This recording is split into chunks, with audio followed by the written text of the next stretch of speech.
evening, good evening. Hey Fox, how's it going? No more green name. Green name, what is that? What does that mean?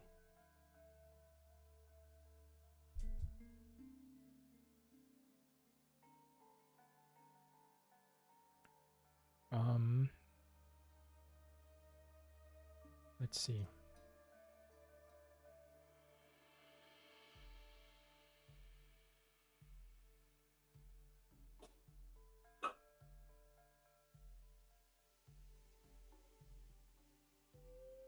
I may mute myself a couple times during the stream. Because my little doggo is in here once again. But I think I kind of have to get her used to me streaming. Or else it's just going to be a little bit of an ordeal every time. So I'm going to practice a little bit of... I think I've been like accidentally conditioning her because every time she barks, she gets to go out of the office, which I think she wants. So it's like rewarding her for being noisy. So probably shouldn't be doing that. So I might need to practice a little bit of counter conditioning here. See if that works. My supporter role ended and I got... Oh, you got from gifted ones. I see.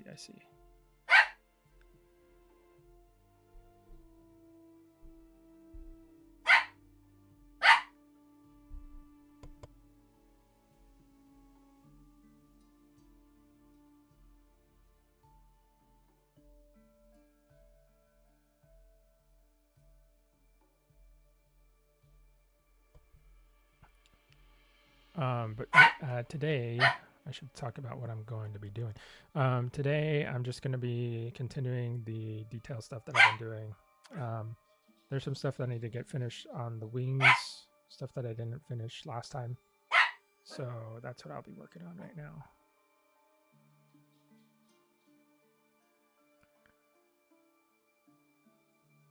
But yeah, how's everyone's week been?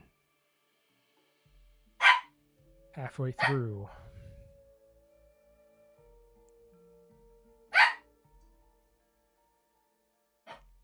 This week has felt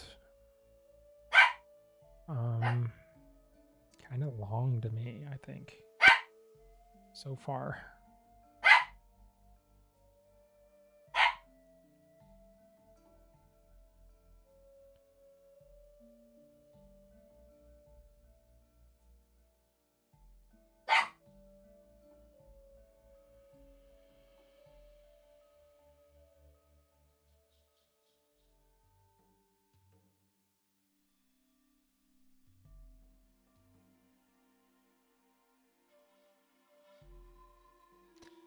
Yeah, the gremlin is here.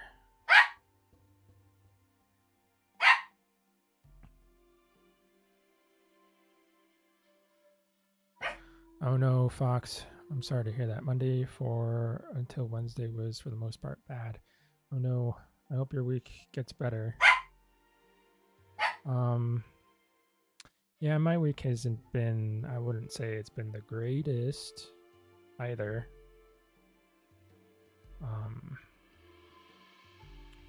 But at the same time, it's also been... That's why it feels kind of weird, because it feels like it's taken forever to get to Wednesday, right? But it's also felt like kind of a blur. Normally when weeks feel like that, they tend to feel like they've gone by fast, but for some reason, this week feels like it's dragging along, but it's like I'm not very conscious of what's actually happening. I don't remember it well.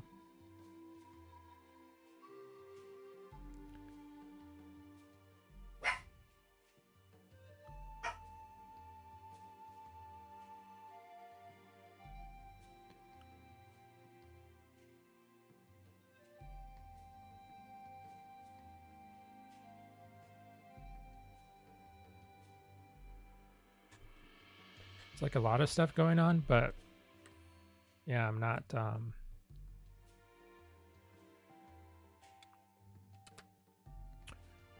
entirely present for all of it. I would say maybe that's what the problem is.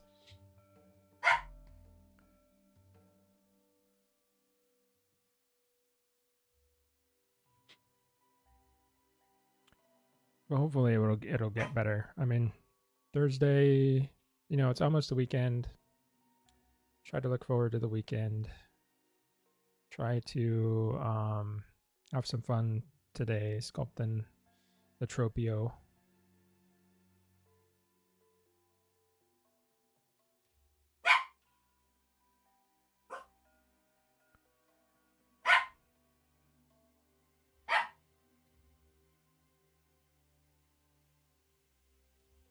Let's see if the little miss over there calms down in a little bit. If she's super persistent, I might still need to kick her out of here, but I kind of hope she settles.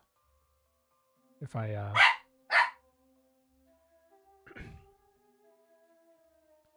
maybe if I'm super like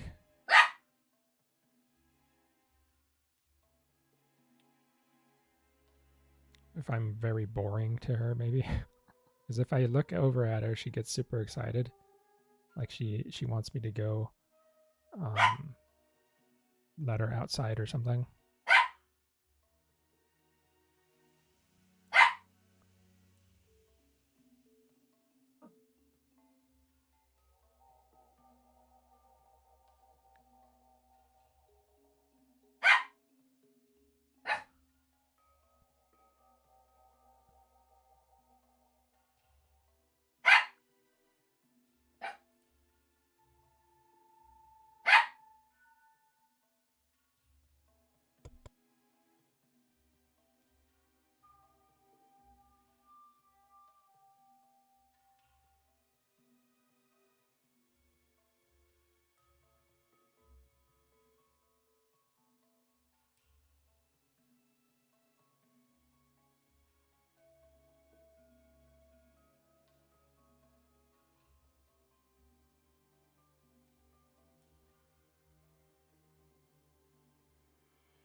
Yeah, I think she's starting to settle down. The spaces between barks are getting longer. We'll see.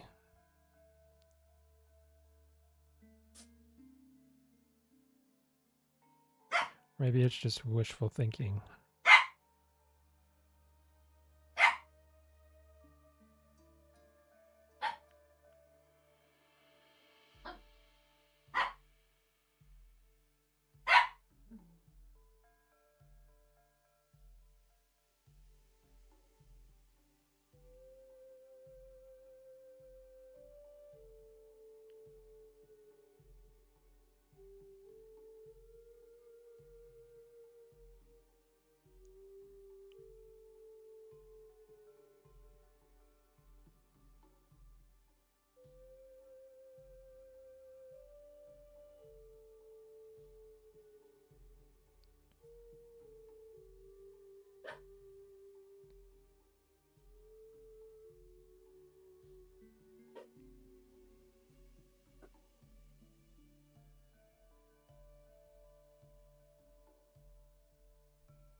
Yeah, it's Tifa back there, barking up a storm.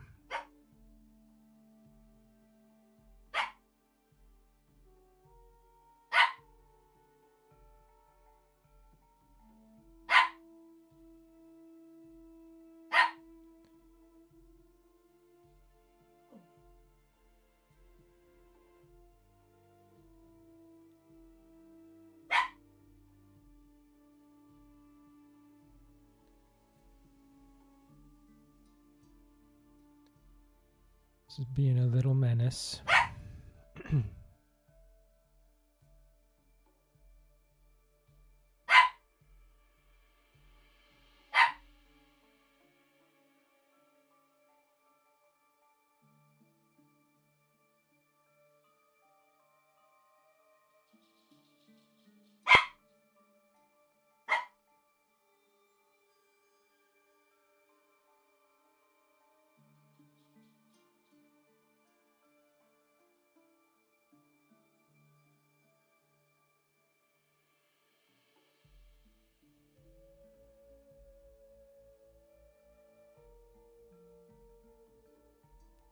Trying to smooth out this transition here. Just so it's not so, it kind of makes the wing look very bony, like very, it's just a little bit of overemphasizing the skeletal structure of this finger. So I'm trying to soften it just a little bit.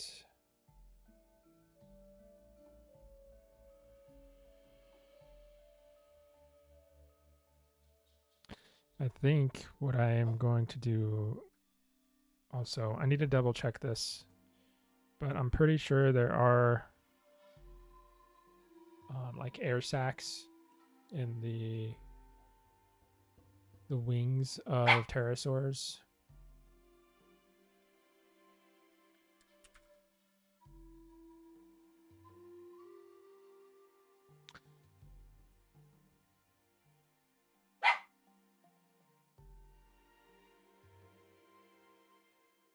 There are definitely pneumatic structures in the skeleton, but I thought there were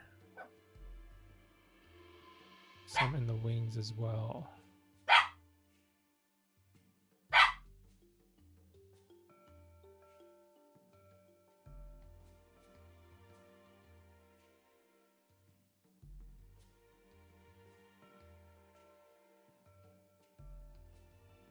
Yeah, there's some diagrams here that show like kind of like a keel shape.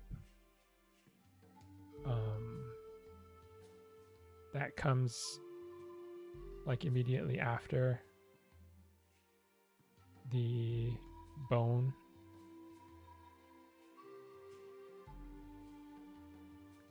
So I think I probably will need to add that in.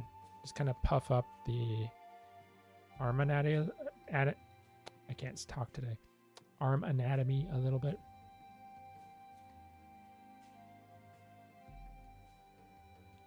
It'll help smooth out the profile of the wing, so it's probably a good thing. I'll give it more of a airfoil sort of shape. Makes sense for the function of the wing.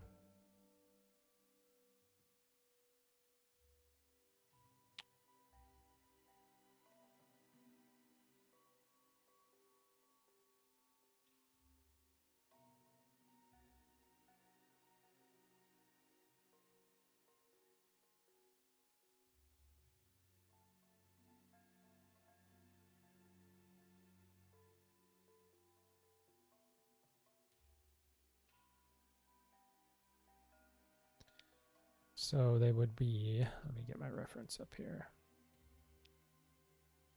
Problem is, well, it's not necessarily a problem, but just a thing that I got to deal with is I already have a lot of detail on the wing.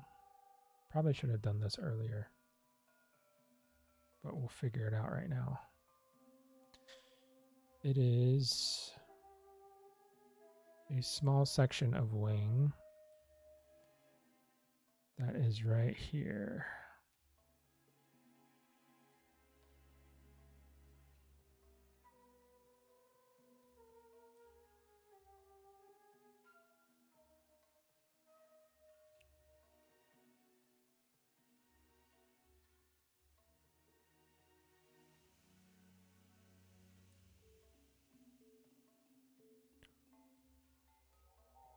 Oz, how are you? Howdy.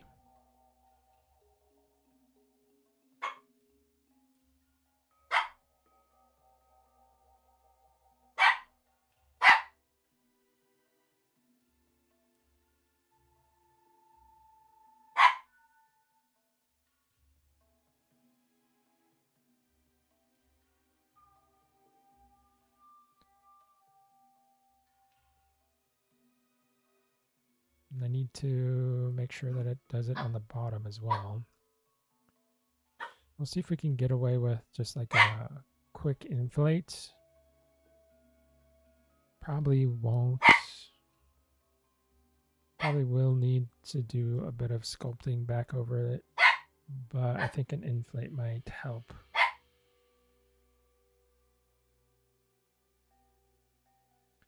Inflate just a tiny bit.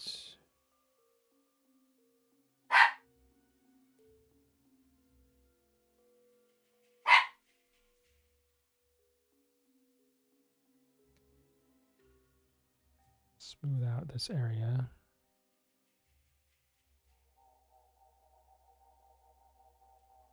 I have it on a layer, so if we screw it up, I can take it off.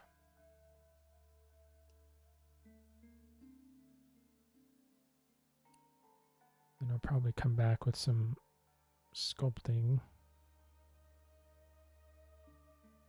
Probably at a lower intensity here.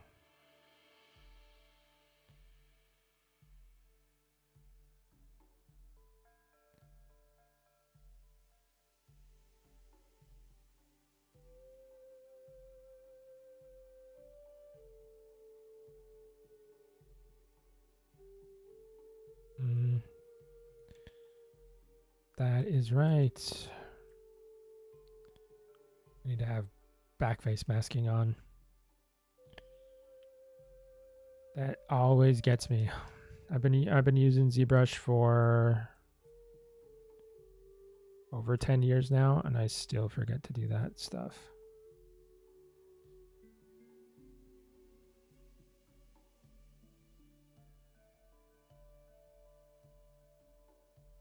That's why I always wonder why it's not default. Because I've never ran into an instance where I'm like, oh my god, I wish backface masking was off. Never happened to me. And I don't know anybody who's a sculptor who's ran into that situation either.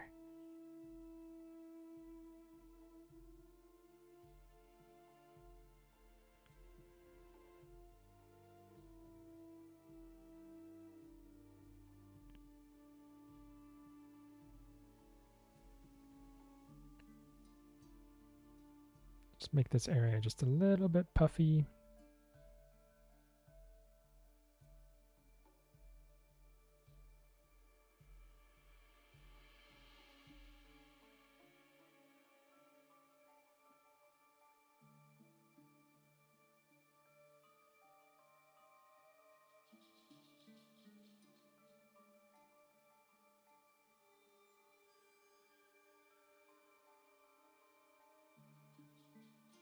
Kind of helps to get this like very low angle, like edge on angle of it, so I can see how the shape is actually behaving. Because if I'm looking at it, it actually might be this matte cap too. This matte cap is cool, but when you look at things like directly like this, it can flatten out some of the forms. So sometimes it's not the best one to be using. It can kind of trick your eye. It's recommended to change up your matte cap every now and then, because they can kind of deceive your eye into thinking that your forms are like one way when they're not really. A matte cap at the end of the day, at least in ZBrush, a matte cap is basically just an image. This is just an image of a sphere that's giving the, I guess, like the scene, like it's kind of faking light. That's what it's doing. There's no real light source in this scene. It's not like Blender where you can throw in like a lamp or something and you're actually, the computer's simulating photons bouncing around in the scene. It's not like that at all. So you have to be really aware of how you're perceiving your own model.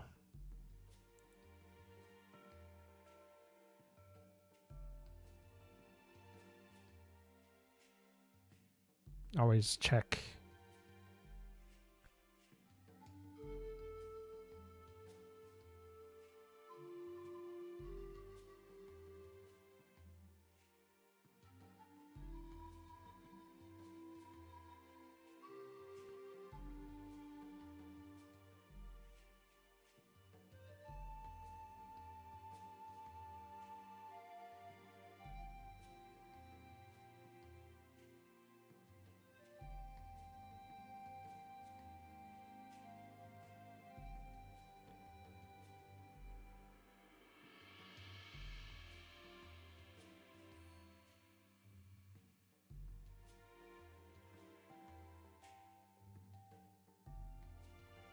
These membranes, like wing membranes, fins, stuff like that, can be really hard to work on because they're just so thin.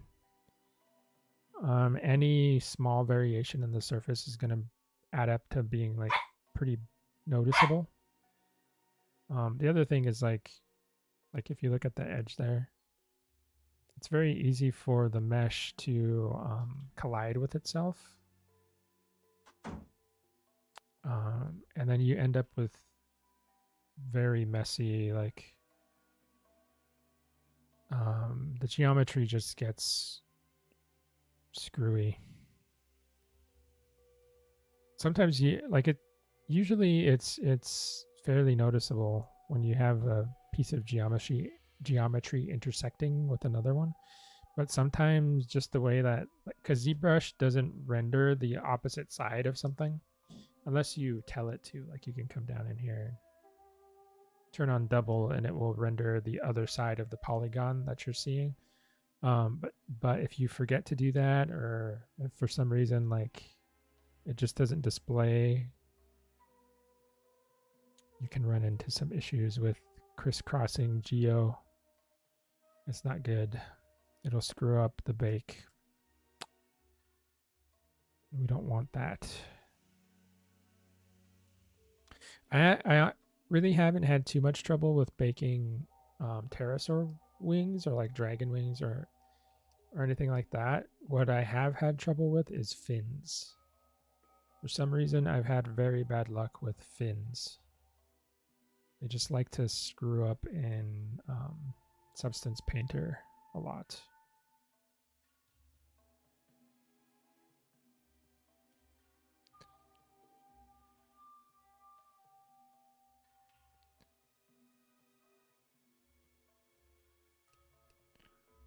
So we'll see how much damage we caused. I mean, I'm doing it at a lower subdivision level, so majority of our details should be preserved on the surface here. I think it's okay. Yeah. So basically, where's my pen? Let me get my pen out.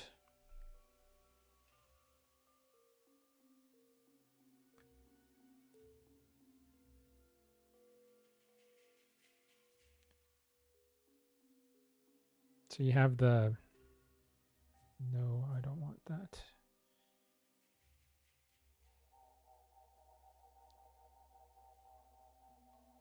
I wonder why it doesn't want to draw here. There we go. Takes a little bit.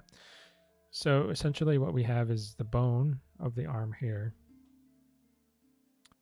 And then you have the wing membrane extending. But this like pneumatic, or like I think they're called, the air sacs are referred to as some sort of like pneumatic sacs or something. But we'll just call them air sacs. Their function is they'd be right here. Their function is to smooth out this area, that area there. So when wind, when the air passes over it, it's behaving much more like an airplane wing would. That's what it would be an adaptation for.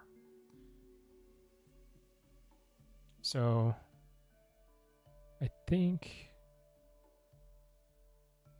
now that I have it in place, I can kind of dial this in. I might have been a little heavy-handed. I don't want it to be like super puffy.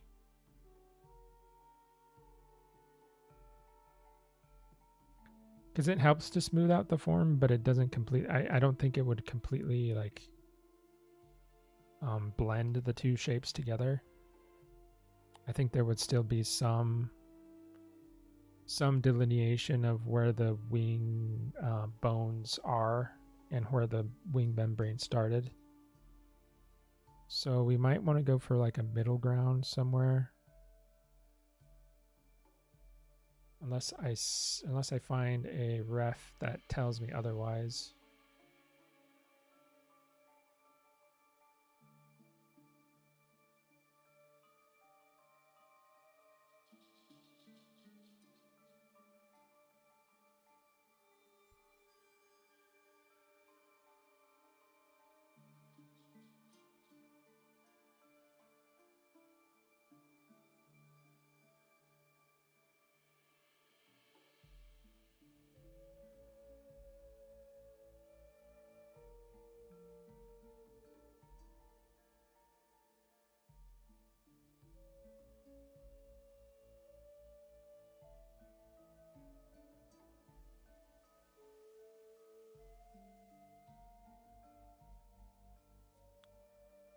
Where'd my chat go? Chat, there we go.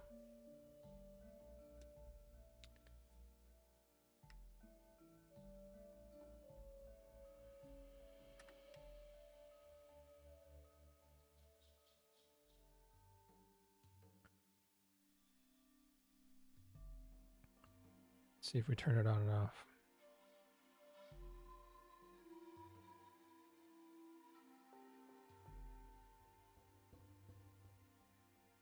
Yeah, that delineation is much softer.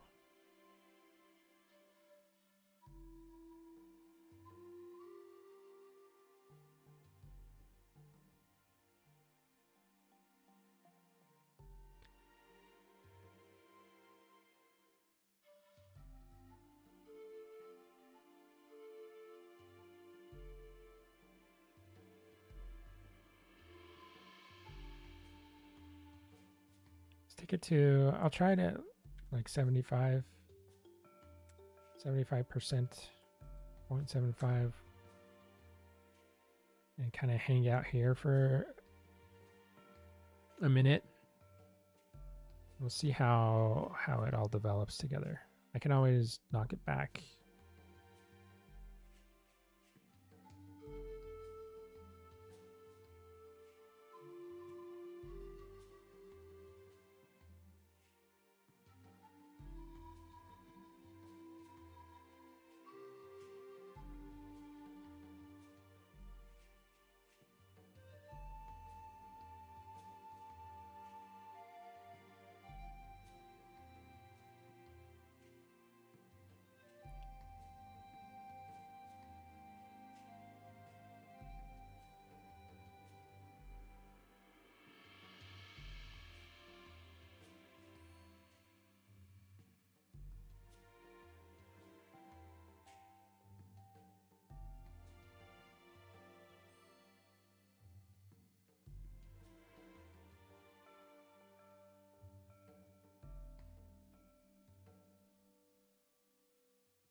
Let's hit this with the wrinkles, start of some wrinkles here.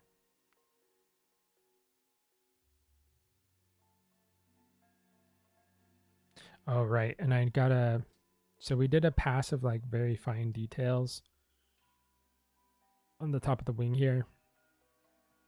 So I need to do that to the bottom of the wing. That way it looks consistent. That's That's one of the things that I have to finish off here.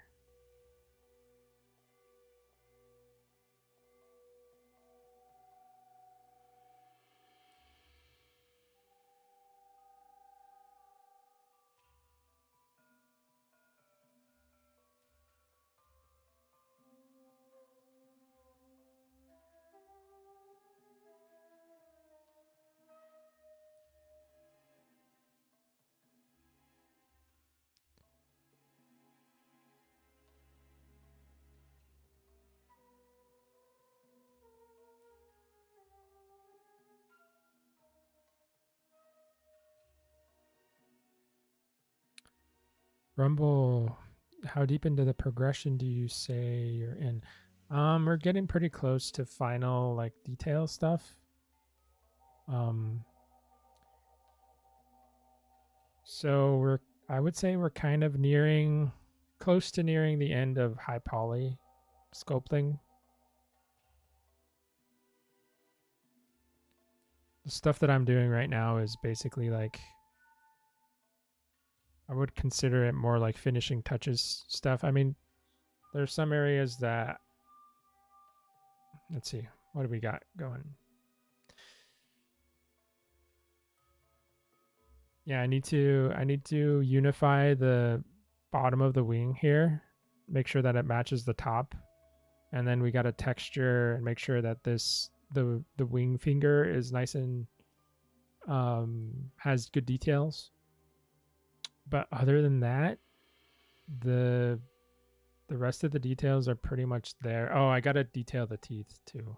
I gotta get in here and sculpt some stuff on the teeth, but we're getting pretty close. Then we're gonna start working on fur. There might be part of that is also in the high poly, because Furious and I want to try a few things with the way we're going to do fur for the game. We're not quite. There's just some testing that we would like to do to make sure that the way we want to go about it works, or we gotta try some stuff out before we commit to one method or the other. So I might do some alpha stuff on the body and it'll be like a second version of the model that has sculpted fur into the mesh itself. But yeah, we're getting pretty close.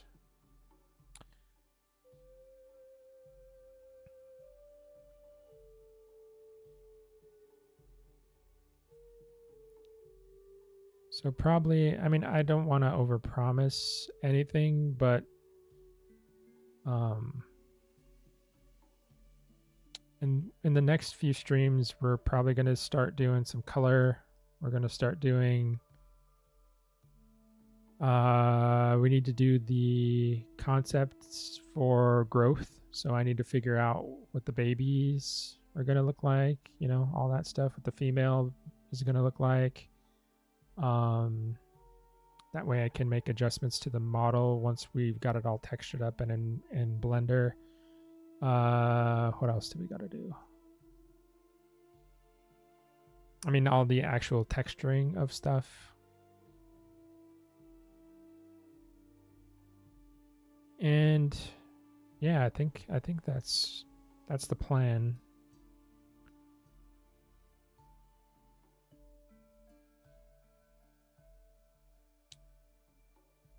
Hey Sin, how's it going? Checking in on Tropia before you head to bed. What's the possible issue with the fur? Just the number of cards that we're limited to, because of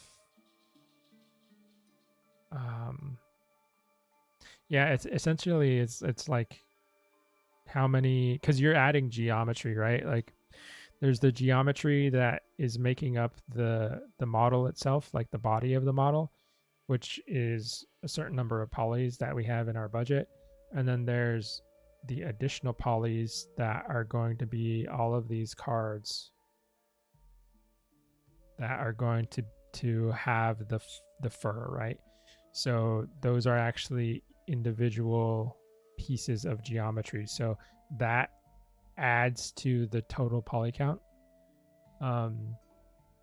So we're trying to figure out where our limitations are as far as that goes. So depending on what we find, we might need to adjust our strategy on how we try to achieve the fuzz, because we want it to be performant, right? Like we want it to look good, but we also want to not bog down your computer with a bunch of fur cards while you're playing the game. Sort of vague question, but do you know how wings will look when it's on the ground in terms of how they will fold? I would say very similar to what you would see in like I mean, if you watched, I think the most accurate pterosaurs would probably be from like Prehistoric Planet. The way they fold their wings up, that's probably what I would want to go for.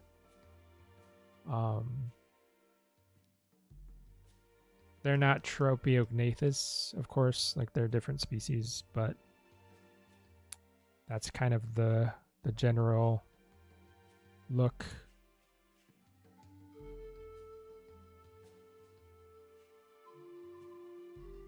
Vitor Papel.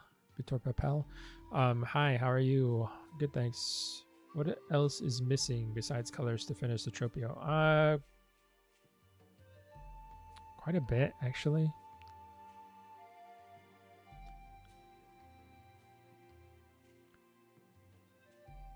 Just we got to finish detailing the high poly, and we got to do some fur passes and all that stuff. There's quite a bit to the list. I mean, I'm not gonna lie. There's a good chunk of work to go, but we are making progress. The other thing is that I don't know if I should say it right now or not. I kind of wanted it to be a surprise.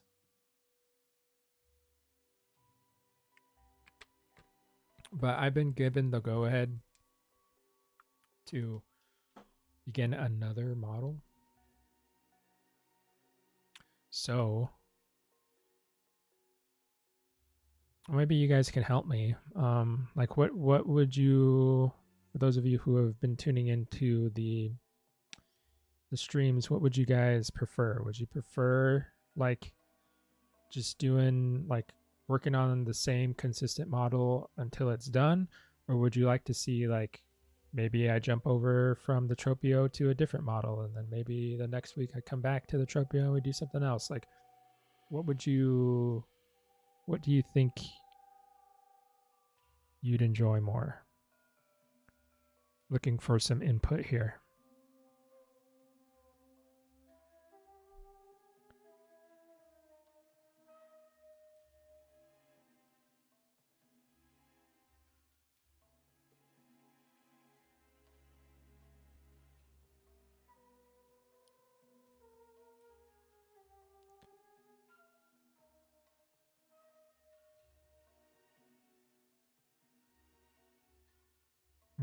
Work for whatever's nicest for me. We'll watch whatever. Okay. I mean, that's cool too.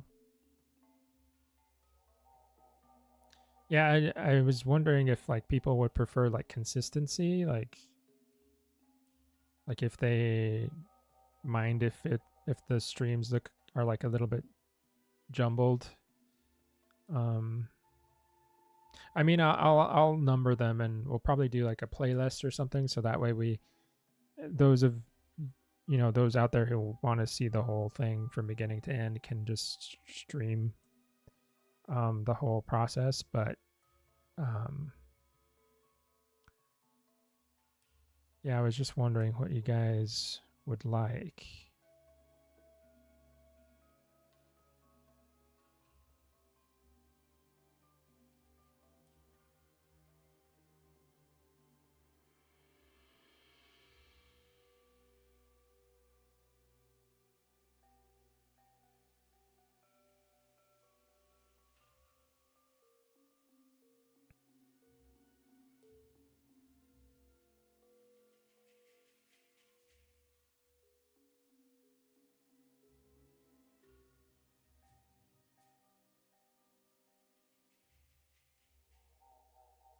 Okay, cool. Well, thank you guys for that. Yeah, I'll consider, because I'm like not super decided as well. I think it would be fun maybe to do like a um couple streams of like a new model, or but at the same time, yeah, I do enjoy like some sort of consistency, so it's not like totally random, you know.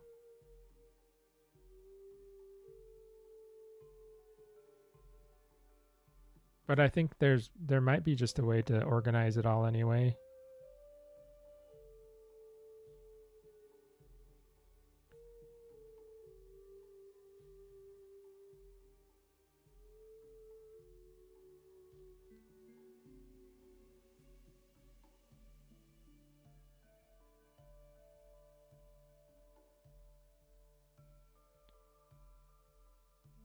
But I'm excited. It's always exciting to start a new thing. Um, New projects are always very because it's just fresh, right? Like it's not something you're used to seeing every day. That's probably why it's so I've started so many like personal projects and haven't finished my old ones.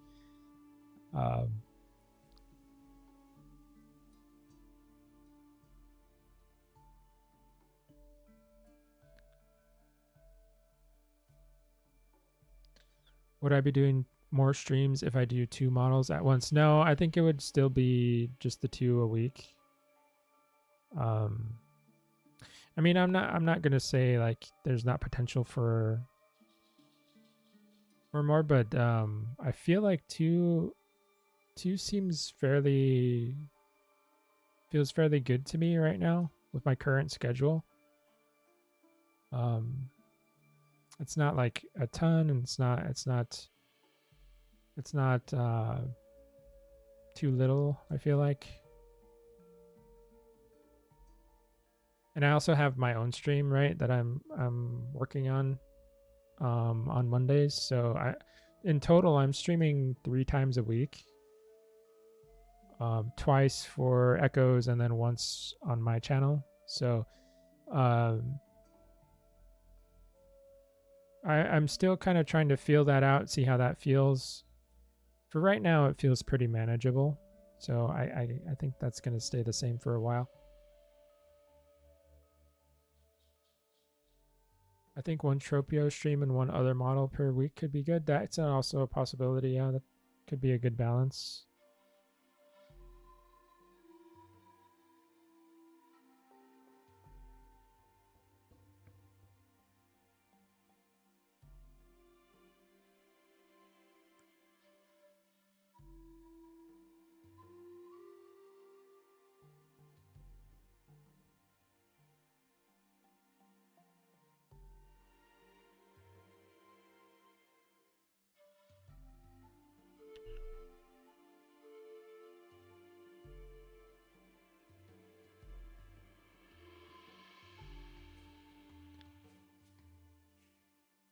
Okay.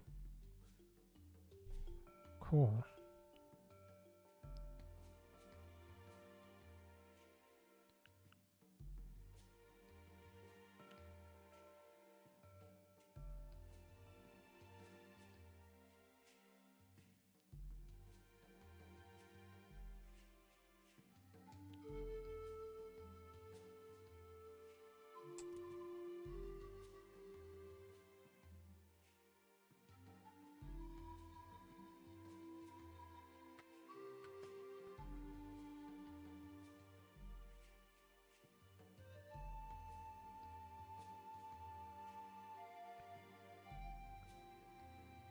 I'm kind of enjoying this little section here of texturing. I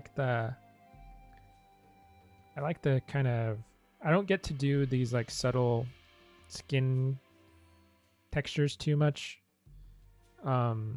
Majority of the stuff I do is like very scaly, right? So a lot of it is just, I would say, much harsher like skin textures, scales, osteoderms, scutes. So this kind of subtle like skin, like subtle wrinkly texture is pretty interesting to me at the moment.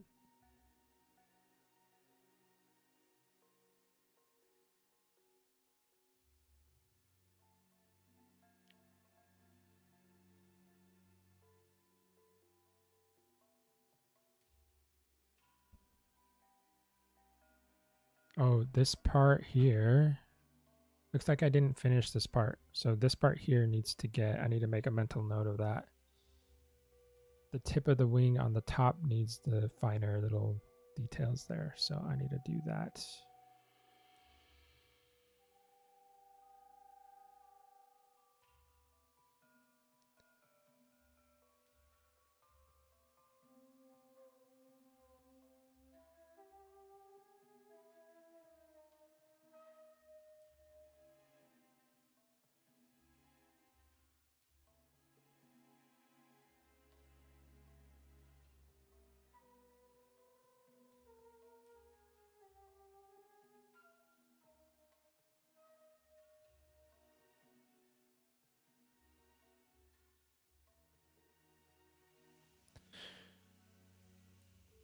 So what's everyone been playing lately?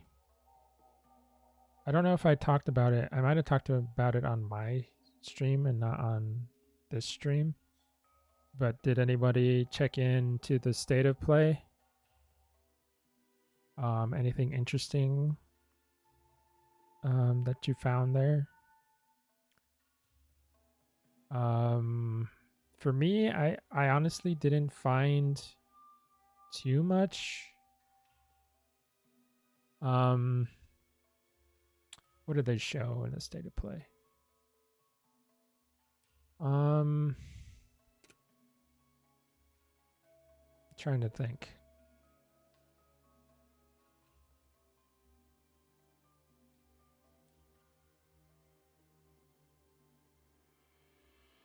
Playing the game of life, Rumble, yeah. Yeah, that game. That's the.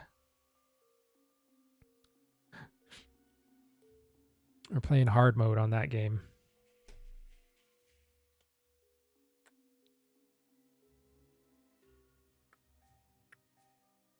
What other games have you helped work on in the past? I helped with Kyoryu. I did the concept art for that game. On the baby T-Rex and the dad T-Rex, the Dimetrodons that were in the first trailer, and some additional the raptors that were in the second trailer. I worked on those.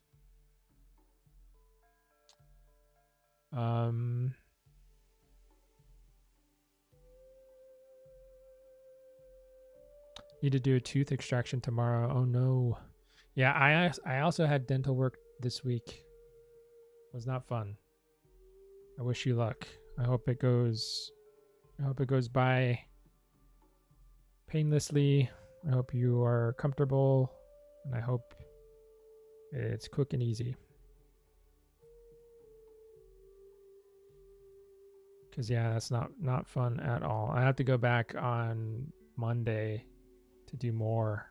So double trips.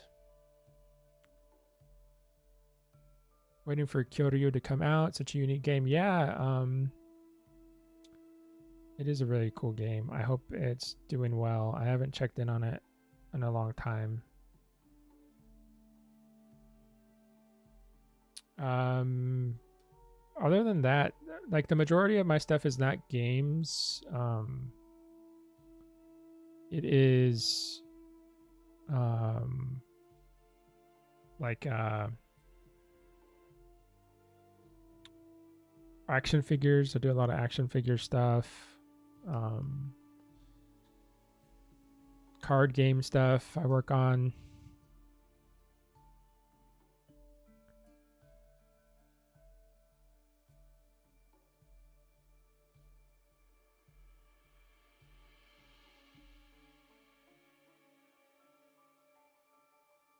What did I get done? It was some sort of cleaning, like it's like a once a year thing, I think. It's like a very deep cleaning of my teeth.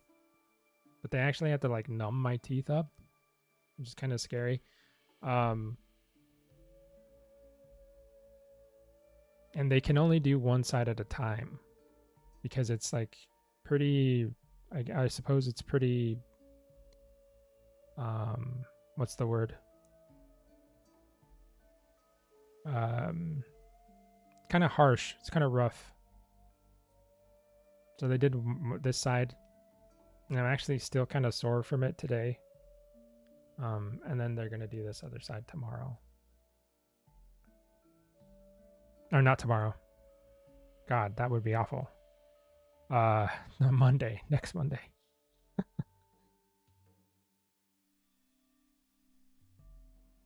So it wasn't like anything super serious, like I didn't need like a filling or like extraction or anything like that, but it still kind of, it did kind of hurt.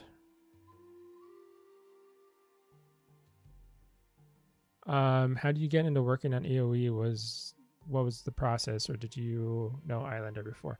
Also, I was actually recommended to this job by Sadek, who is our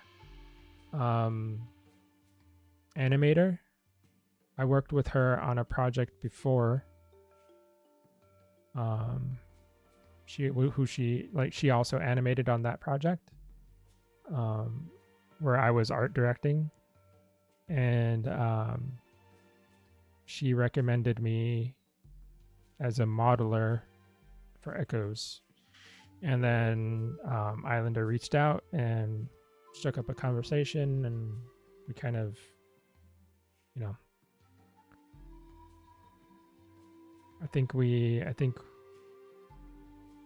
I was super impressed by like how organized he had the project and like everything that they had achieved since starting.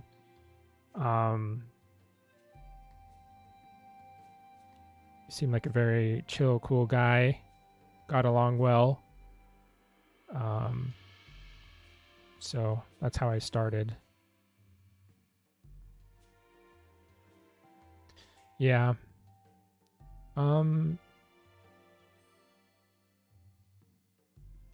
But like other opportunities I've had, that's actually the first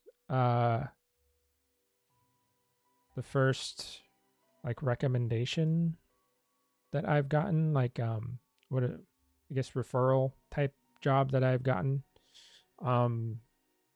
The other stuff that I've been involved with, I've kind of just reached out to people that I wanted to work with, and like said, hey, I'm interested in your project, like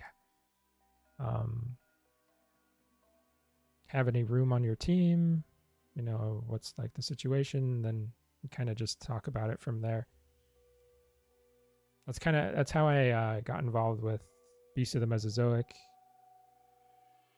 It's how I got my current studio job. The current studio job was like, I started as an internship first, but I just reached out to them and said, hey, I'm interested in your internship program. Here's my portfolio, all that kind of stuff. I actually got in trouble.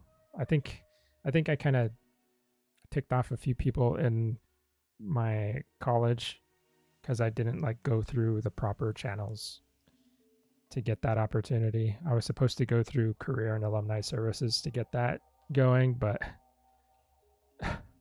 I just contacted the studio directly because I didn't really know that was what I was supposed to do. So I don't think they appreciated that very much.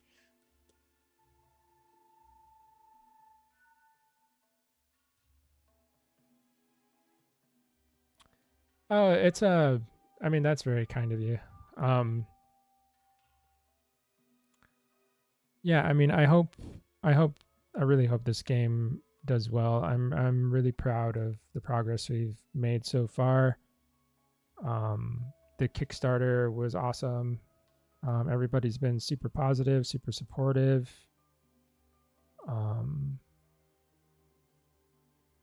Yeah, it's been fun so far. And I've enjoyed seeing the models pop up in game and like everybody getting to play, and like all the videos that I see of like the models running around and stuff is very rewarding.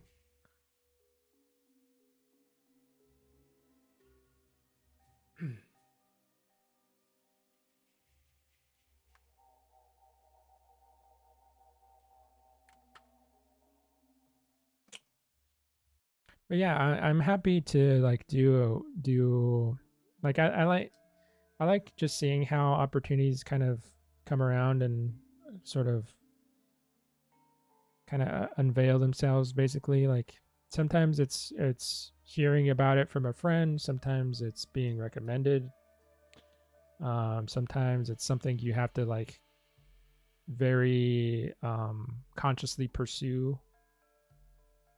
Sometimes it's stuff that you just have to make happen on your own. Like you just have to manifest it basically. Put in the time, put in the work, and just do it, you know?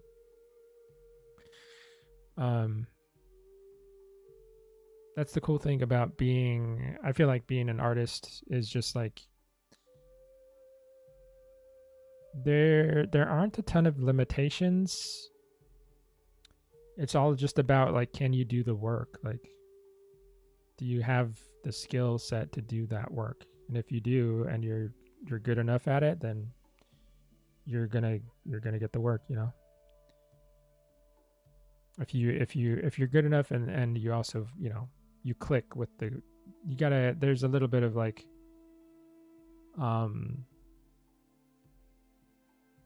you're working in teams, you obviously have to be good to work with, you know? But it does kind of boil down to like,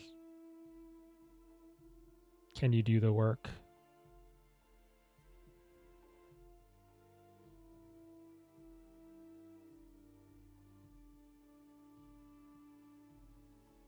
Oh, that's awesome, Rumble. Thank you. I really appreciate that. Yeah, it's not often that I get to like, I kind of, I don't really know what the impact of my work is. Sometimes I wonder about that. It's like, does anybody see my stuff? I still kind of feel that way sometimes. But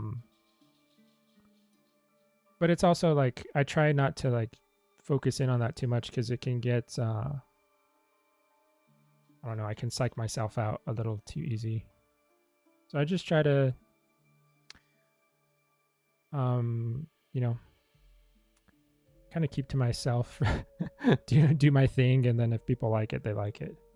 I try to go about it that way.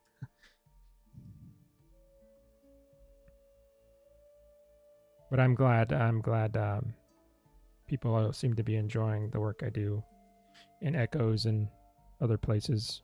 It's really makes me happy.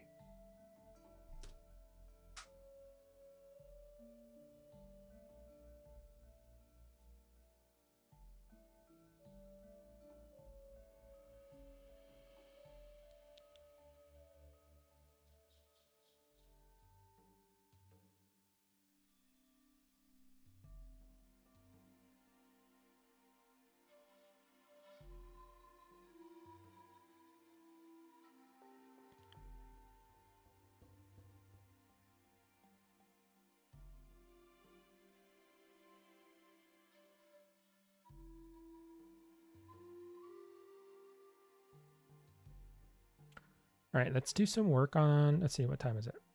Let's work on some teeth. I have not worked on these teeth at all. They're basically just like cones.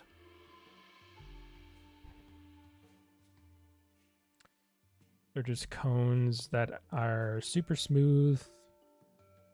We need to get some detail on here. I mean, they'll still remain fairly smooth, but we want some sort of surface variation, or else they're just going to look kind of, in game, they'll look kind of plasticky. That's not something we want. So let me, how am I going to do this? So I only have, I need to subdivide them higher. But I have all these layers. I'm probably just going to have to bake them. And then subdivide. Let's test out the detail level. Let's make sure we can actually see the detail that we're popping in here.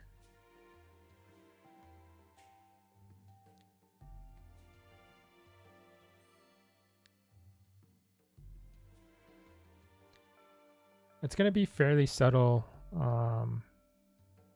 Just like subtle little ridges. The teeth are conical. Like most pescatarians, pescivores.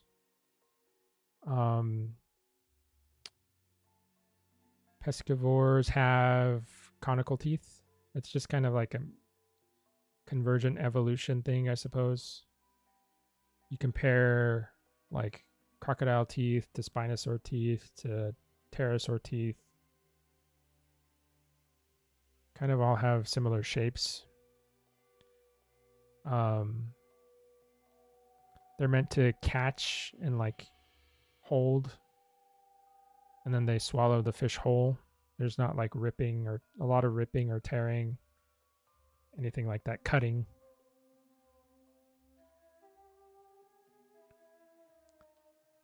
So there's not like any serrations or anything that I gotta worry about here. There's just like a subtle ridge texture.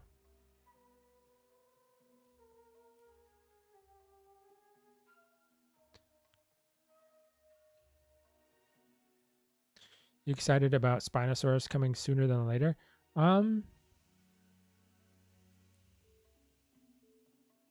It's been a while since I worked on a Spino. You know, I mean, we did the pass of the concept art. When was it? Like last year, end of summer-ish, maybe. I think that's when we did it.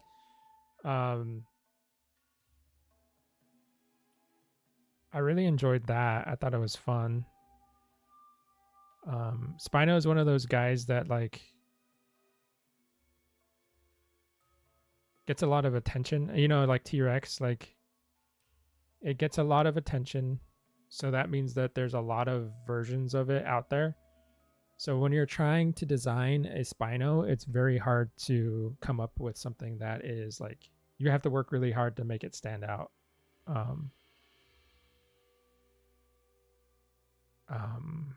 That's the most challenging bit of it, and it can kind of be intimidating because you're basically competing with all these different versions, all these different takes of Spinosaurus out there. But I feel like what we arrived at is pretty cool. And then once we get to the model and sculpt it, detail everything, and get the colors and stuff on it, I think it's going to look pretty striking. So yeah, I'm excited. I mean, we could, like Islander has to give me permission, of course, but like, if you wanted to like go for Spino like right now, you know, I'd be down. It's fun, but of course we have our list that I think we want to adhere to. I don't know where Spino lands on the list currently.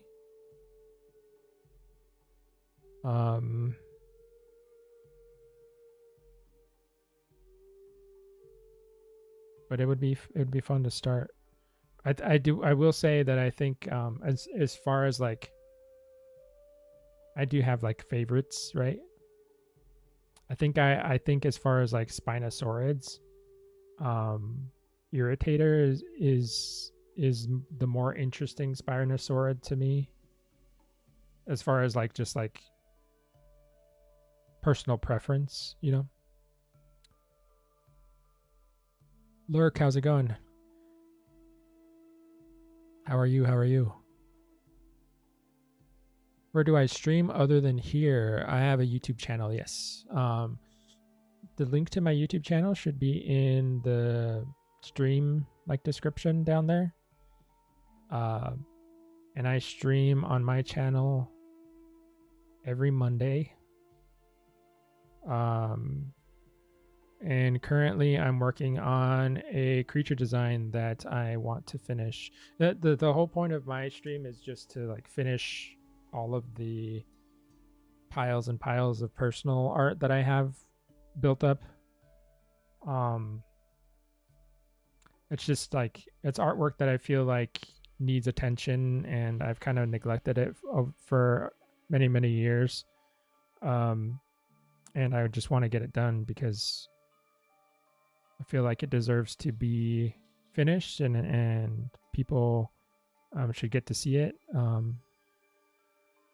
And you know, it's fun for me because I get to do like focused work on like my own ideas.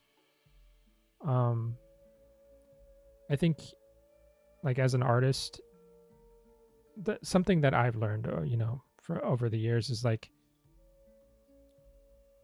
I think it's pretty important for an artist's like mental health and like creativity to be able to focus on the stuff, like their personal stuff. I think a lot of artists set that aside because they're very concerned about making money, which, I mean, of course that's important, but you have to sustain yourself. But a lot of artists kind of let their stuff go, like they put that to the wayside, and they kind of just let it be a secondary thing.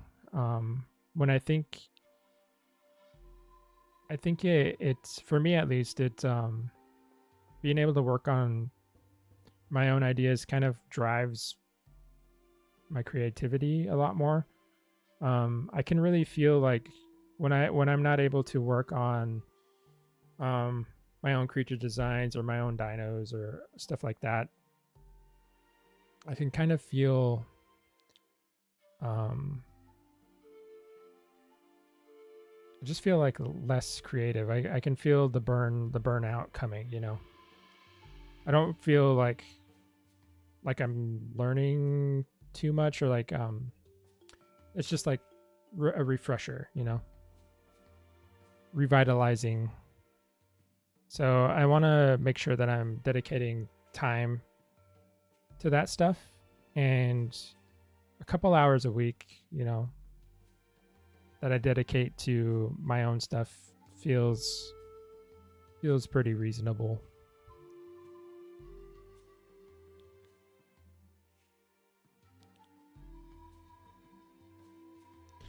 Out of the dinos planned, which one most interested in just working on? Irritator is one of them. There is a I don't remember the species name. It's It looks like a Dilophosaurus, but it's not a Dilophosaurus. I can't remember the name. And then I think we have a Megaraptor, don't we? That one's gonna be fun. What else? Oh, there's a shark. There's a shark in the lineup, in the roster. That would be really fun to work on. I love sharks.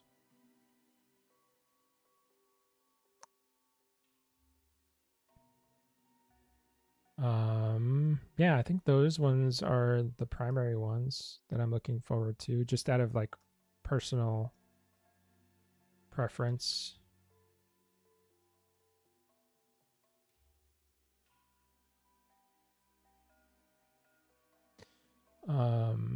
I think it's Pachy, Dracovinator, Dinochirus. Okay. Sorry and hi, how's it going? Working on 2D animations. Cool.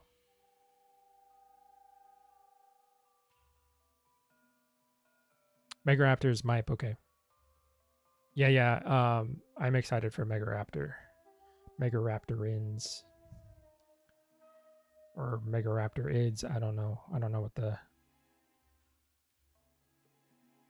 family name of them is. But yeah, they're pretty cool. It's been a long time since I worked on a Megaraptor.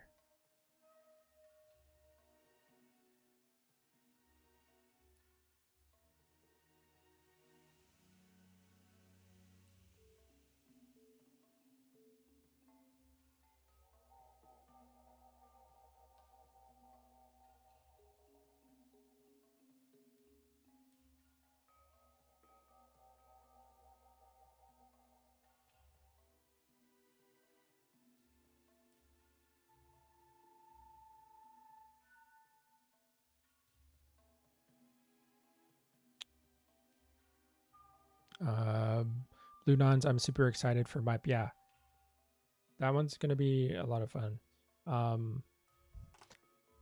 There actually a lot has changed in like the perception of Megaraptors since I last worked on one. Megaraptors, at least from what I knew of them, I always imagined them as like Carcharodontosaurids, but just like smaller and like it's like if you crossed a raptor with a Carcharodontosaurus, basically like a hybrid. That's what I kind of thought of them as, but they actually look a lot more unique than that. It's not just like a Carcharodontosaurid shrunk down or like made a little bit more sleek. Their head, their face, at least from what I've seen of the newer reconstructions, the skull structure is a lot more interesting, a little bit more narrow. They look really cool.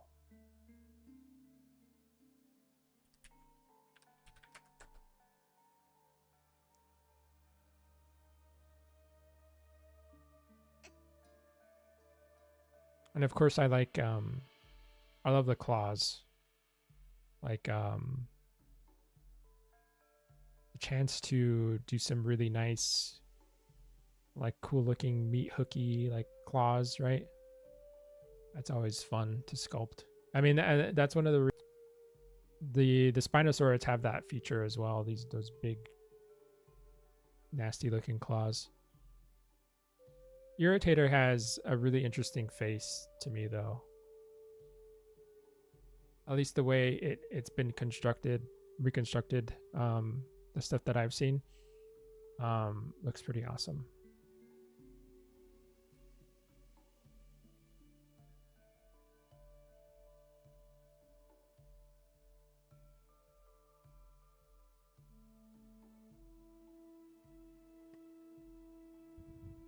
Just grabbing some quick reference.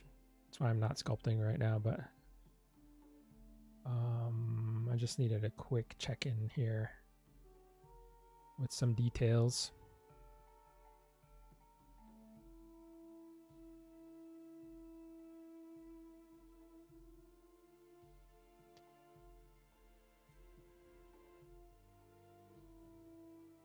By the way, Paul Sereno will be announcing a big discovery in paleontology world tomorrow. Okay. A new Spino species. Wow. That is definitely, I mean, if that's what it is, it's definitely going to shake up some stuff. I will keep an eye out. Maybe I'll do, when that kind of stuff pops up, I'm always tempted to do like a new model. I have to like fight the temptation so hard to start a new model, or some sort of like painting or drawing or something. But I don't know. Might have to indulge if it's going to be like a huge deal, you know?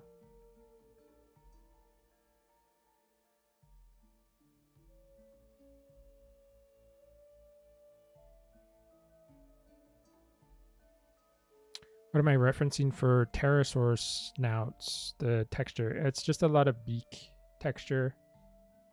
From various, like I have hornbills on here. I have pelicans. I have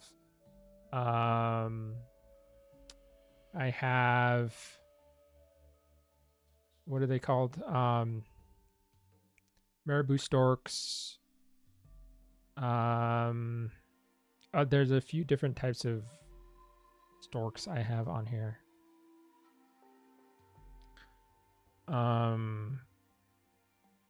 Keratin from cassowaries, the casks of cassowaries. I have some spoonbills on here. So it's kind of an array of stuff. Keratin textures, basically.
See, one of these teeth I added in, like after the fact.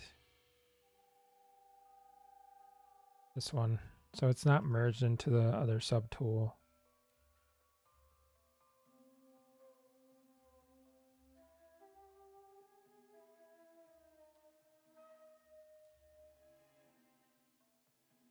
So I will have to merge that eventually.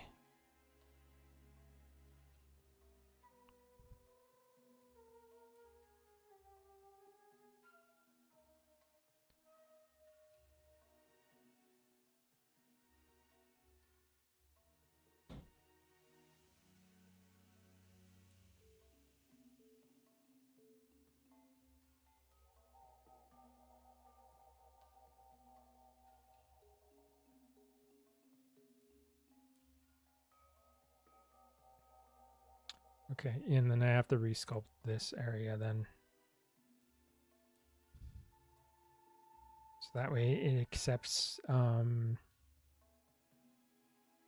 it allows for a socket for that tooth there. It shouldn't take too long.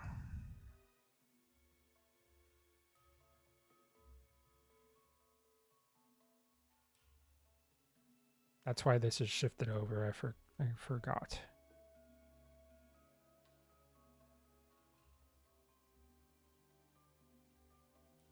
This needs to be a little bit stronger.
Now that I'm in the mouth,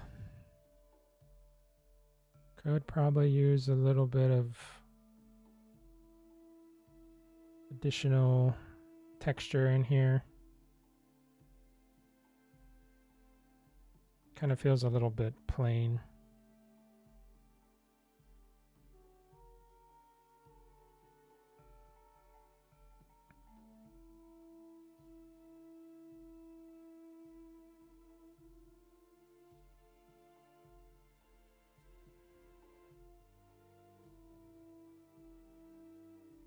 Probably on the tongue. Actually, am I on the right? I wonder if I'm on the right head.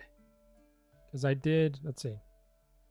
I might be making a dumb mistake here.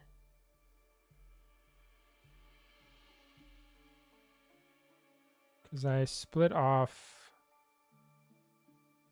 I think I split off one of these.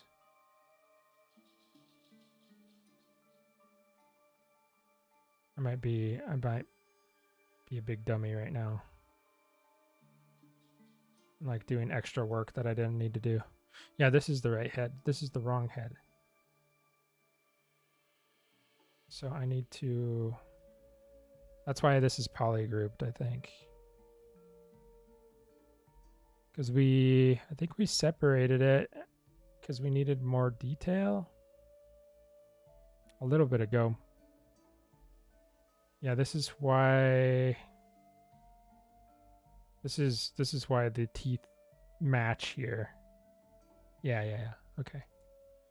Okay, good thing I figured that out before I like spent hours on the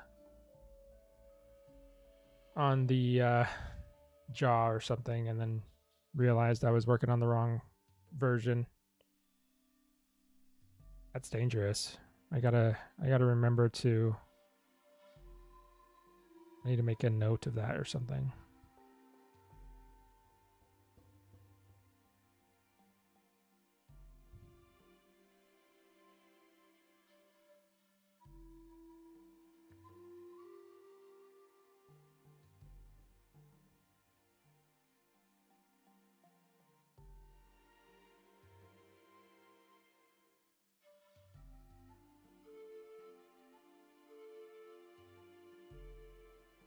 Okay. This is how it should be.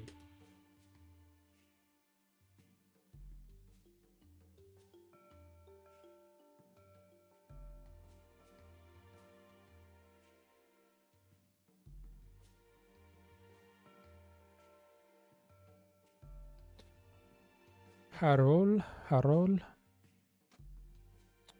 Hola, how's it going?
Okay, I'm supposed to be working on the teeth, not the jaw. Let's go back over here.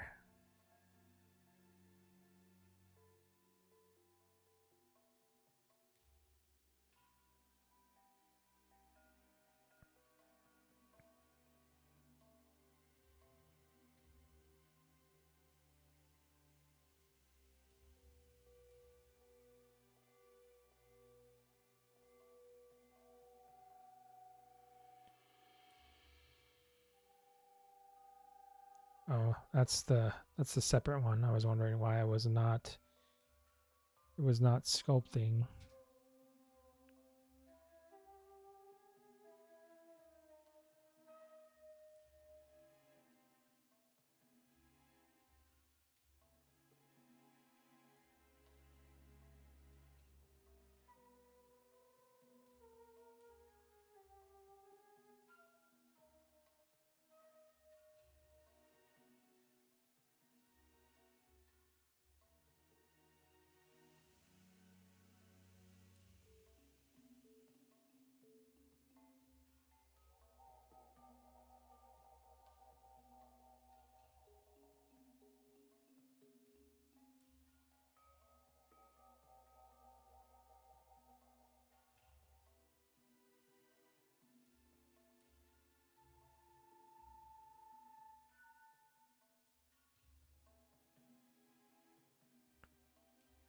True Irish. Hey, how are you? Thank you. Thanks so much.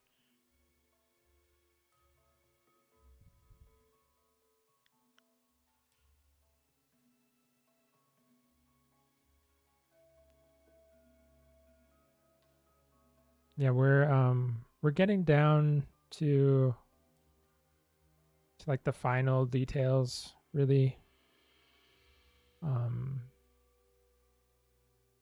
This stuff is like very this is the small stuff, you know. So not too far now. But oftentimes it's like the really small stuff that makes a big difference over, like when you look over the model overall, especially if you're looking at like the maps that we need to bake out. A lot of these tiny little like surface breakups are going to go a long way in the materials that we make. It'll break up the light pretty nicely. It'll give the impression of a lot of detail. Sometimes even more detail than is physically present in the model, depending on how you work it.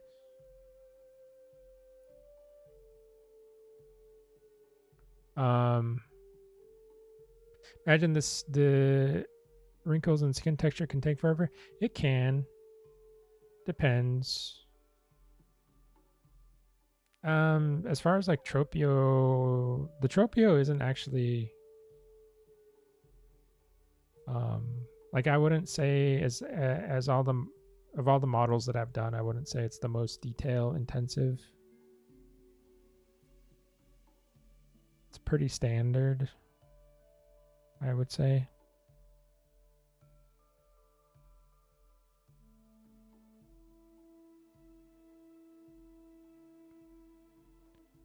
But yeah, you definitely, you just got to make sure you cover all the bases. That's basically what I'm doing.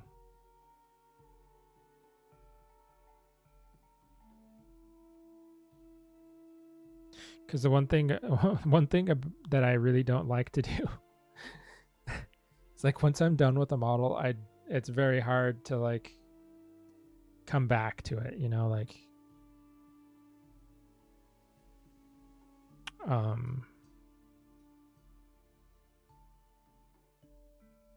like if we do this and then we move on to texturing and all that stuff, and then I don't know, for some reason maybe we say that like we want even more texture or something, like, or there's, you know, some details that we need to redo or something. I don't know what it could be, but that's probably more difficult.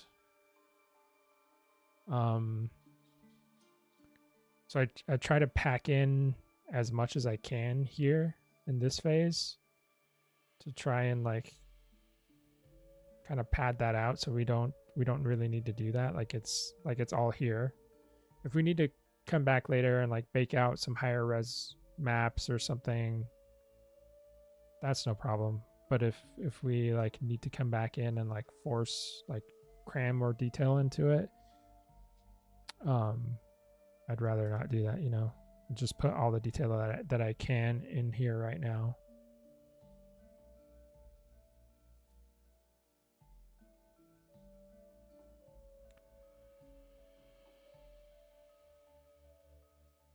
How do you plan on making the feather textures? There's a combination of a few things. So we need to use some sort of fiber generation, like particle. Maybe we'll use fiber mesh. We can do particle stuff in Blender, and then bake out cards from there.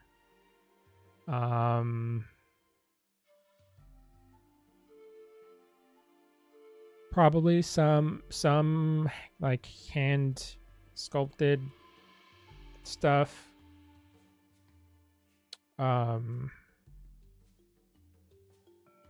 Like alphas, or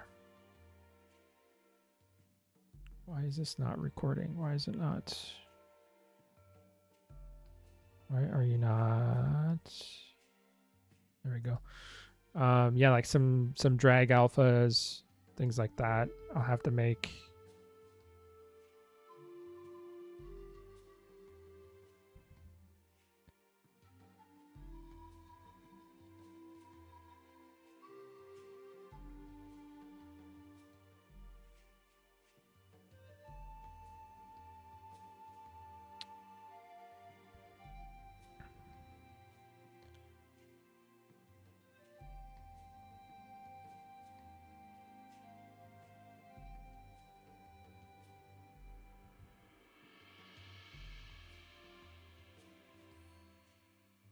Okay.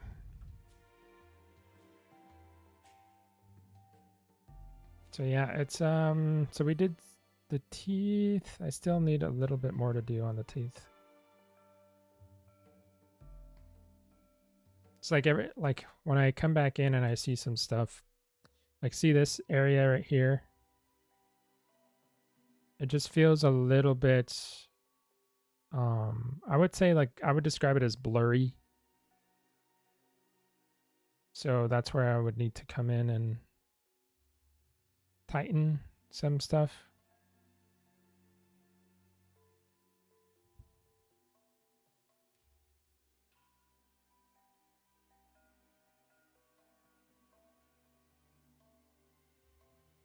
And then once you do stuff like this, right? Like I've come in and I've, like, this isn't like final or anything, but like You see how I have tightened some of these areas just a little bit more than they were before, and now this area here, you can really see the difference.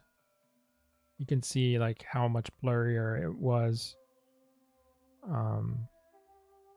versus what I just did there. So it's also about like making things feel even. It's like if you have an area that's like very high detailed, but then the rest of it is like blurry like this, it'll look really weird. So you have to make sure, like, I would say it's better, like even if a model's like not as detailed as maybe it should be, as long as it's like evenly detailed, right? It's less like noticeable. It looks more cohesive, at least, you know. But if you're really going for realism and you really detail an area out, you got to make sure that the rest of the model matches that detail, at least, you know.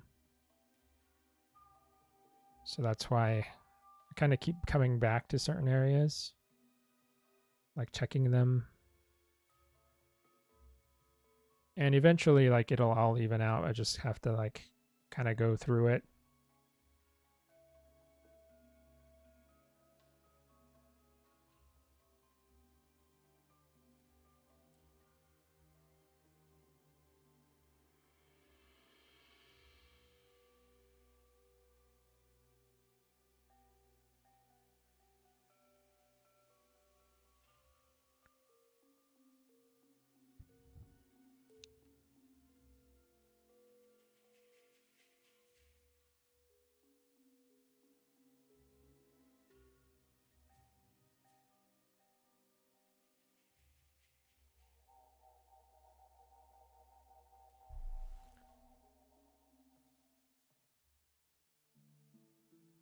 Would be incredible if you're allowed to put your own little signature in there. Yeah, I don't think I've ever actually thought of doing that. Probably wouldn't be a good thing to do on a game model, but maybe like one of my own personal models could have like a little stamp or something somewhere. Could be a cool little branding thing.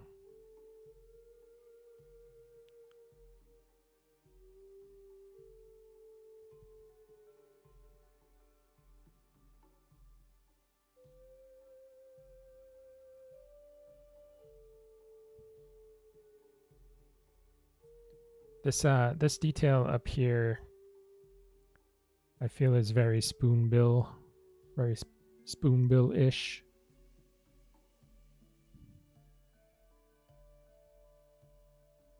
Stamp the back of the eyeball.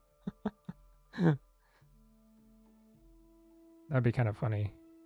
I mean, there's people who've done like I remember watching like the making of certain games, like or just people finding like Easter eggs in games.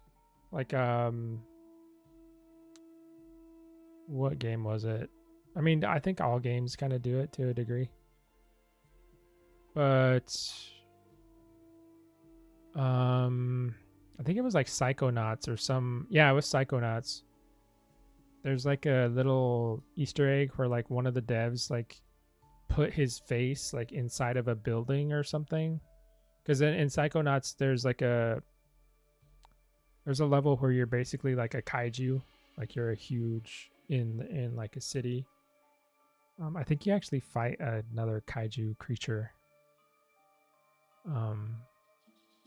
But I think in that level, one of the devs put his like face or something like that in inside of a building, and you know, nobody ever really sees it because it's on the interior of the building, so you would have to clip your camera into the object to see inside, and then of course the building like gets broken and like collapses and stuff, so people don't really know it's there. It's pretty funny.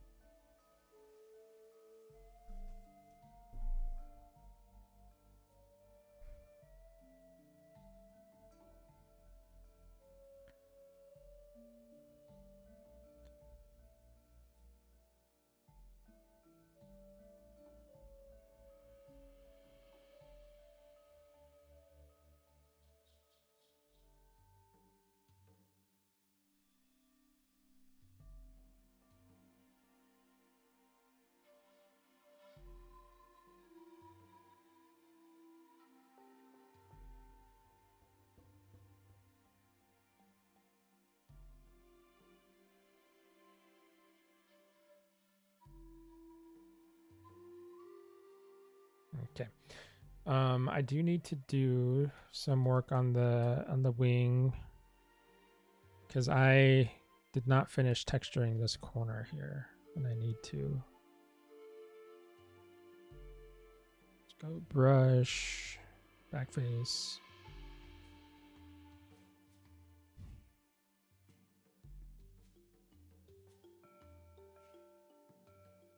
In Cyberpunk, there's a telescope you can use, and if you look on a side of a certain building, you see the entire dev team's group photo. Oh, really? That's cool. That stuff's fun to discover. And you like some of that stuff people are still like discovering to this day, you know, like there's stuff that in older games that people have never found and people stumble across, and every now and then you get like a little update of like what people have found. That stuff's really fun.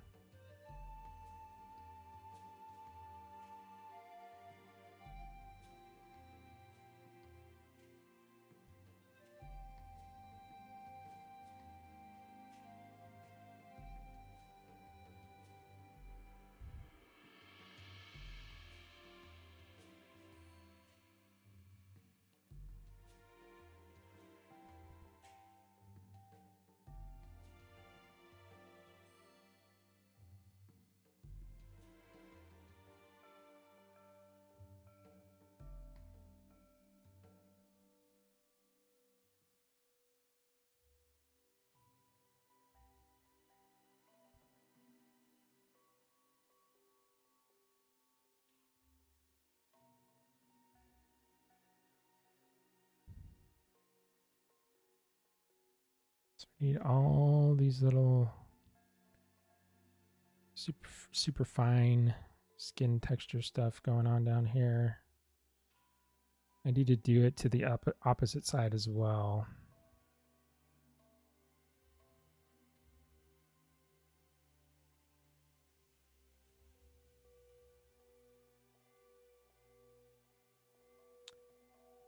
Yeah, right. Like it shows that people are actually having fun on the project. They're not taking it too seriously. Like I like I mean, I really like that games are becoming more and more respected as like a very creative medium, and people are taking it serious because I mean they do bring in a lot of money. So of course there's people taking it very seriously as a business, but I do still really like that people like at the end of the day it's a game, you know. It's supposed to be fun. Some people make it out to be like too. I don't like when games become like super corporate, you know. They feel that way. So seeing stuff like that and kind of get it reminds you like, hey, people make these games.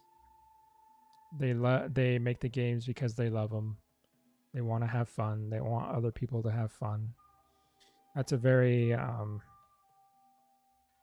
it's refreshing, I think.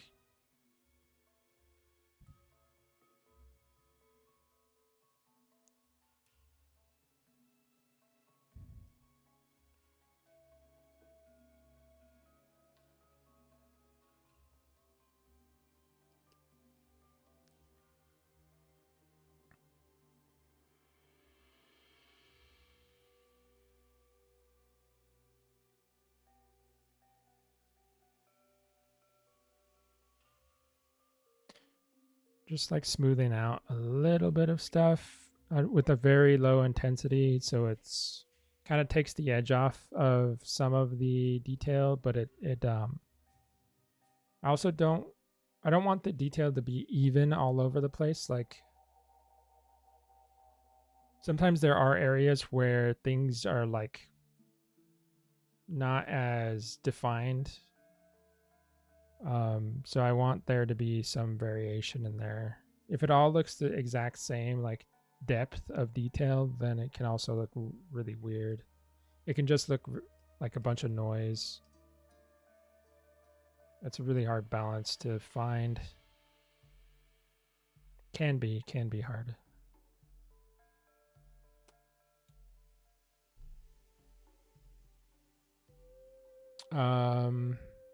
Also remember an Easter egg on a very old Call of Duty map, which also made the dev who added it get fired. There is that.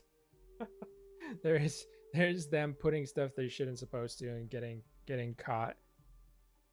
I think there was one game where the devs did put some little Easter egg inside the head of the player model and something.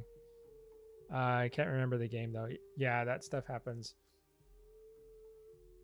Yeah, I think it's better when it's like clearly like the team was in on it, you know? Like it's a fun like inside joke or something.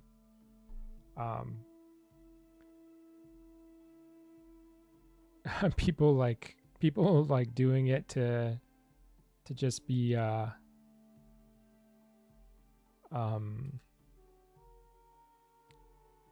like contrarian or whatever.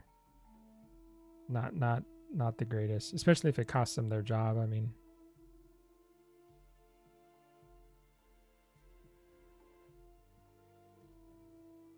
almost get fired. Okay, that's better. That's a better outcome. Yeah, if you got fired, that would have been much sadder story. I do think there have been instances of that though, like people putting stuff in games where they weren't supposed to, and then I can't remember a specific example though.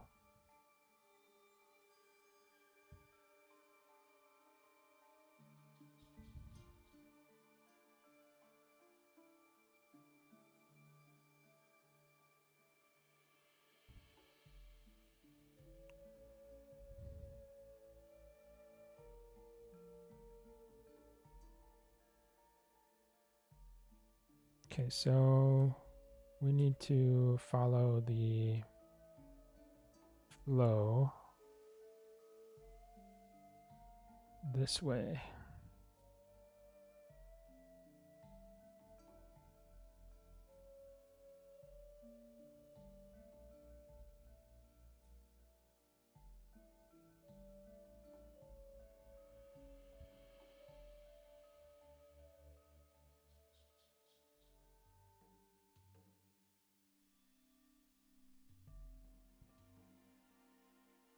And once we get this detail pass on the wings, I feel like they're fairly completed. Might tweak some things here and there that I catch as we move on, but I feel like the wings are probably in a decent spot.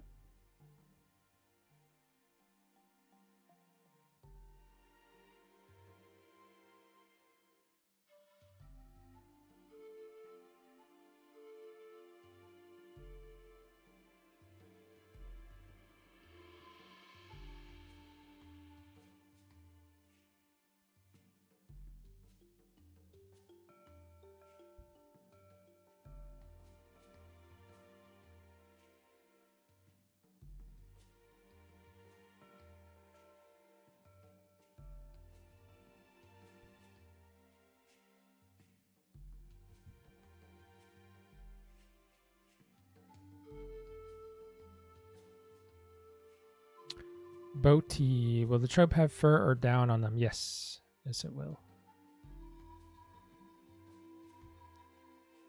Do I still have that? Like, I did a like kind of a silly pass at some fur before, but kind of did help to visualize what it could look like.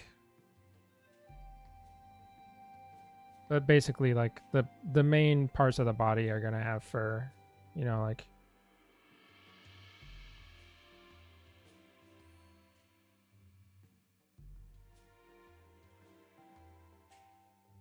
those areas are gonna have some fur, fuzz. I don't know exactly like the limitation, like the delineations of stuff, but around here, probably where it's gonna be.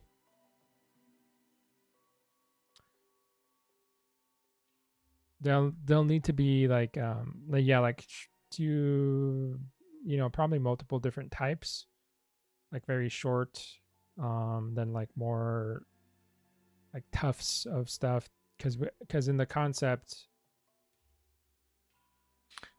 art we do have some fur fuzz that comes off of the body quite far, like it does that sort of thing.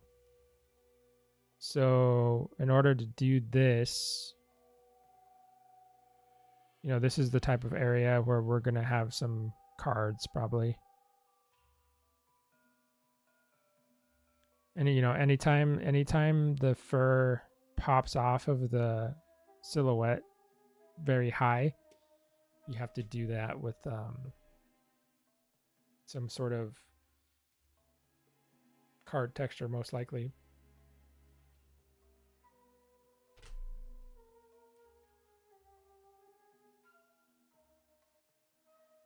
So yeah, this area is probably going to have some concentration of cards. I think I'd have to look at the concept again, but I think there are some like down here that we got to do. There's some overlaps in. Oh, it's saving.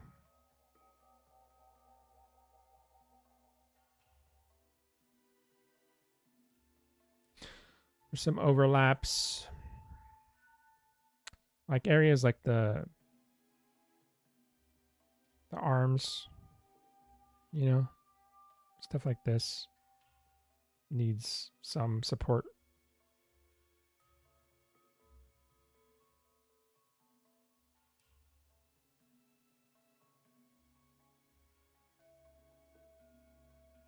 Or like a blue a blue Tropeo.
For a Deinonychus, yeah. I've done one Deinonychus before. Deinonychus is a lot of cards. I mean, the primary, the wing feathers have to be so like you have the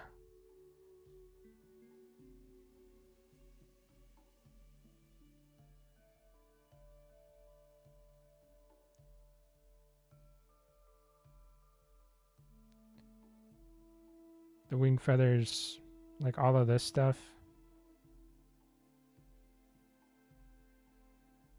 all of these individual ones. I mean, there's a bunch of different ways that you could go about it depending on what your poly count budget is. But like ideally you would have a card for each feather, like especially these ones that are up here, like the big individual feathers. So that way when they're like emoting or whatever, like they roar and they flare their hands up or something, those feathers can flare out individually. They're not like some big like they're not like one card that's like stretching really weird. You can get some nasty stuff going on if you do that. But yeah, basically like you'd have a separate card for each of these. You'd have to place those individually, make sure there's a texture on them. Stuff like, you know, like the shorter stuff that's around here, it would be nice to deal with those with cards, but sometimes that's not an option because there's already so much dedicated to these types of feathers that this sort of detail here has to be sculpted in. So you have to like the feather detail is like sculpted onto the model, and you know you try to make that as convincing as possible. Can be hard.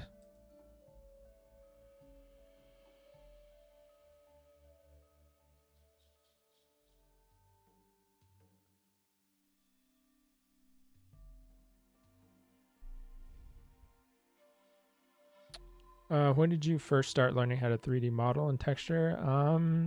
3D modeling, it was like 2011, 2012-ish when I started doing 3D sculpting. As far as like texturing goes, that was like 2016, 2017-ish. When I started to learn how to do all that stuff.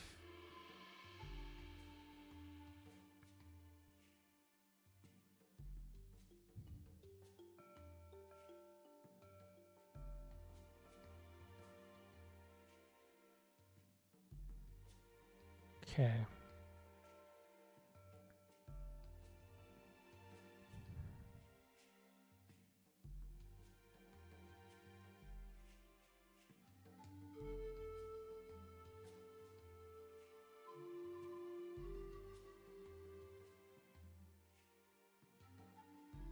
I kind of put off I kind of put off learning how to texture because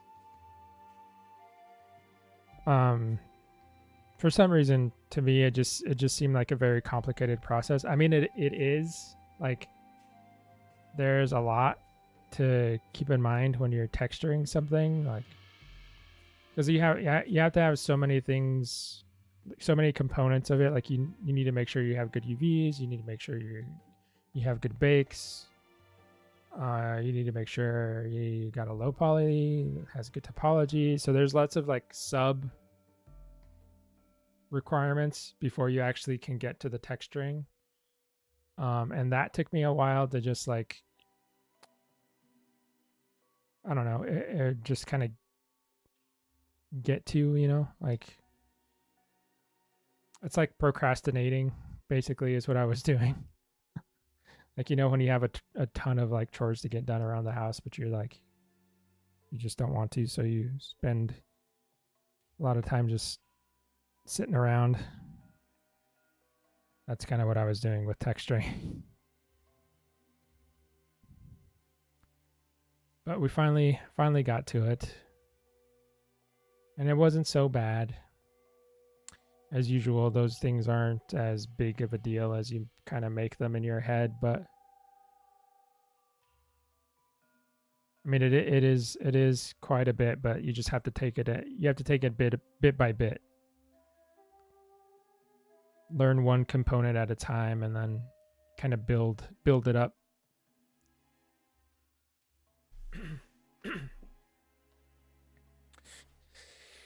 It, it's like just like a multi-faceted process, you know. Like I would just say, like, if you're interested in doing it, just taking it piece by piece. Like, I think what the problem with me is I was like seeing it all as like one big process when it's smaller processes that combine together. So like, you know, just taking it like, you know, okay, I'm going to learn how to retopologize a model and get a good low poly. And then you do that for a while and then learn how do I UV this thing and make sure my UVs are good. And then okay, well now how do I bake textures correctly and like get a good result and all that stuff. And then finally you get to the texturing part, and you know, the actual texturing, like once you have all of your low poly, your UVs, your bakes, when it's all good and ready to go, the texturing part is like not really that bad. You know, it's like, for me, it's just like painting in Photoshop, but in 3D. You know, it's not really that complicated. It's the other stuff that is more challenging. But it's not, you know, of course, it's not impossible.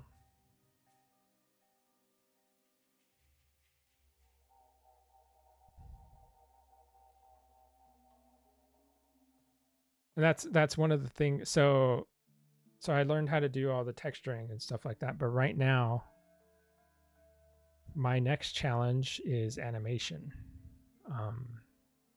So I would like to learn how to animate stuff. Not like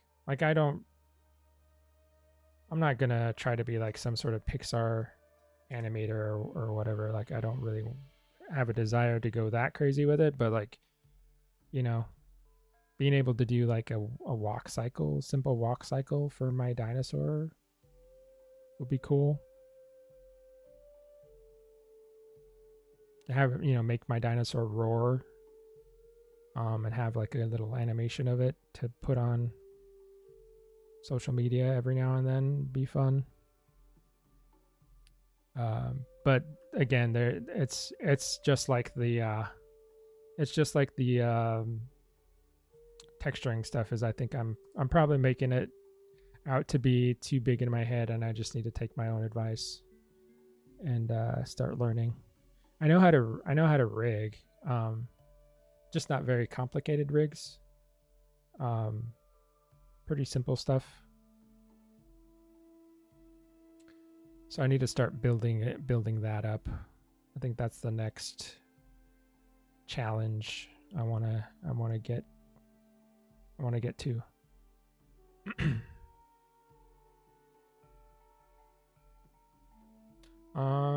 Okay, guys. I'm a little bit over time. So I'm gonna start wrapping up right now. Yeah, I think Saturday I'm still good to go. I don't think I have anything going on Saturday, so I'll be here Saturday morning with another stream. So feel free to stop by then and have a chat and check out the progress. Yeah, I think that's all I have. Thanks everyone that was in here tonight, keeping me company. Really appreciate it. And yeah, I'll talk to you Saturday. Have a good one.